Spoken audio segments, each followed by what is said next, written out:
নমস্কার বন্ধুরা, আমি পপিন। আমার রান্নাঘরে আপনাদের সবাইকে স্বাগত। গরমের দিনে আমরা নানা রকমের ঠান্ডা ঠান্ডা শরবত খেয়ে থাকি। আজকে আপনাদের সাথে শেয়ার করছি কাঁচা আমের টকঝাল মিষ্টি শরবত রেসিপি। খেতে কিন্তু ভীষণই টেস্টি হয়। দেখে নেওয়া যাক আজকের কাঁচা আমের শরবত রেসিপিটা। কাঁচা আমের শরবত তৈরি করবার জন্য দুটো কাঁচা আম নিয়েছি। আম দুটোকে ভালো করে ধুয়ে আমি পরিষ্কার করে নিয়েছি। এখন আমি আমের খোসাটা ছাড়িয়ে নেব।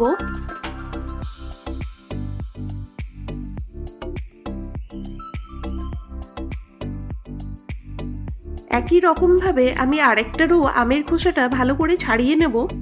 আমের খোসাটা ছাড়ানো হয়ে গেছে। এখন আমগুলোকে ছোট ছোট টুকরো করে কেটে নেব। ব্লেন্ডিং জারের মধ্যে নিয়ে নিচ্ছি টুকরো করে রাখা কাঁচা আম, ধনেপাতা, 10 থেকে 12টা পুদিনা পাতা দিয়ে দিলাম, দুটো কাঁচা লঙ্কা দিলাম, হাফ কাপের থেকে একটু পরিমাণে বেশি চিনি দিলাম। আমটা যদি বেশি টক হয় তাহলে চিনির পরিমাণটা বাড়িয়ে দেবেন, আর যদি টক কম মনে হয় তাহলে চিনির পরিমাণটা বুঝে ব্যবহার করবেন। হাফ টিস্পুন গোলমরিচের গুঁড়ো দিয়ে দিলাম, 1 টিস্পুন চাট মশলা দিয়ে দিলাম। চাট মশলা দিলে শরবতের টেস্টটা আরও বেশি ভালো হয়। লবণ দিয়ে দিলাম 1 টিস্পুন। চাট মশলাটা স্কিপ করবেন না, অবশ্যই দেবেন। 1 টিস্পুন বিট লবণ দিয়ে দিলাম। যে কোনো শরবতে বিট লবণ দিলে বেশ ভালো লাগে। ঠান্ডা জল দিয়ে দিচ্ছি। ঠান্ডা জল দিয়ে এখন ব্লেন্ড করে নেব। কাঁচা আমের শরবতের পাল্পটা তৈরি হয়ে গেছে। এখন আমি একটা কাচের বাটির মধ্যে আমের পাল্পটাকে নিয়ে নিলাম। আপনারা চাইলে একটা কাচের বটলে করে 1 সপ্তাহ নর্মাল ফ্রিজে রেখে দিতে পারেন। দিয়ে দিচ্ছি ঠান্ডা জল। ধনেপাতা, পুদিনা পাতা ব্যবহার করার ফলে কালারটা খুব সুন্দর হয়েছে। দিয়ে দিলাম 1 টিস্পুন ভাজা জিরের গুঁড়ো। যদি আপনাদের লবণ চিনি কম মনে হয় তাহলে আপনারা লবণ চিনিটা অ্যাড করে নিতে পারেন। একটা প্লেট নিয়েছি, প্লেটের মধ্যে লবণ দিলাম,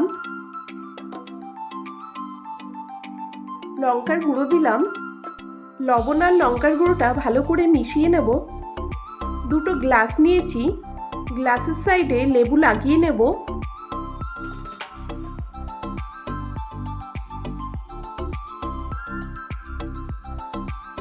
তারপরে কোট করে নেব। লেবু আর লঙ্কার গুঁড়ো দিয়ে গ্লাসটাকে ভালো করে কোট করে নেব। গ্লাসটা ডেকোরেট করা হয়ে গেছে। শরবতটা সার্ভ করবার জন্য নিয়ে নিয়েছি দুটো গ্লাস। গ্লাসের মধ্যে দিয়ে দিলাম আইস কিউব। আপনারা ঠান্ডাটা যেমন পছন্দ করেন সেই আন্দাজেই আইস কিউব ব্যবহার করবেন। সার্ভ করবার জন্য আমের শরবতটাকে গ্লাসের মধ্যে ঢেলে নিলাম। গরমের দিনে এই রকম ঠান্ডা ঠান্ডা আমের শরবত খেতে বেশ ভালোই লাগে। সব কিছু এখন ভালো করে মিশিয়ে নিচ্ছি। গার্নিশিংয়ের জন্য উপরের থেকে কিছুটা আম দিয়ে দিলাম। আমটাকে আমি ছোট ছোট টুকরো করে কেটে নিয়েছিলাম। বাড়িতে যদি কোনো গেস্ট এসে থাকেন তাহলে আপনারা এই রকম ঠান্ডা ঠান্ডা কাঁচা আমের শরবত তৈরি করে নিতে পারেন। আমার আজকের কাঁচা আমের শরবত রেসিপিটা কেমন লাগলো অবশ্যই কমেন্ট করে জানাবেন। রেসিপিটা ভালো লাগলে ছেড়ে যাওয়ার আগে একটা কমেন্ট করে দেবেন। আর আপনারা আপনাদের বন্ধুদের সাথে রেসিপিটা শেয়ার করুন।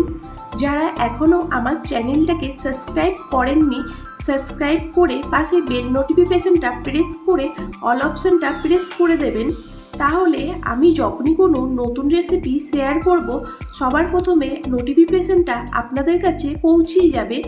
আজকে এই পর্যন্ত, আবার হাজির হয়ে যাব নতুন কোনো রেসিপি নিয়ে। ভালো থাকবেন, সুস্থ থাকবেন, ধন্যবাদ।